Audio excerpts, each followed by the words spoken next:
Il-qorti preseduta mill-Maġistrat Victor Asha ordnat lill-familja ta' Daphne Caruana Galizia tħallas kumpens ta' 1,000 euro lil Alfred Mifsud, ex-deputat gvernatur tal-Bank Ċentrali ta' Malta, wara l-qorti konkludiet li artiklu li kitbet Caruana Galizia fil-blog tagħha kien malafamanti kontrih.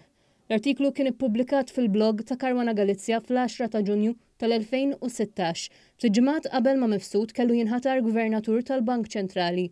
L-allegazzjoni ta' korruzzjoni kienet li Mifsud kien irċieva flus minn xiri ta' software tal-bank meta kien chairman, allegazzjoni li Mifsud ċaħat. Mifsud xedt li wara dawn l-allegazzjonijiet kellu jirtira ismu għal kariga ta' gvernatur, iżda qar minn hekk kellu jitlaq mill-kariga ta' deputat gvernatur ukoll. Is-sors ta' dawn l-allegazzjonijiet kienet Anna Zelbst, żewġ titfal ta' Mifsud.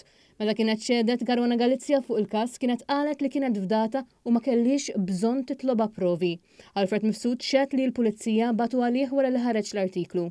Xedt li kien iwissa lil Caruana Galizia li kellha toqgħod attenta minn Zelbst għax lan tagħha kien li tagħmel vendetta personali minnu fid-dawl tal-fatt li r-relazzjoni tagħhom kienet spiċċat. Il-Maġistrat Asha sema kif Zelbst batet messaġġ lil Mifsud bil-kliem "This is war like you never experienced. Daphne will come in very handy now." U annota wkoll il-motivazzjonijiet tas-sors kienu personali u kontrastanti ma' dak li sabu l-pulizija.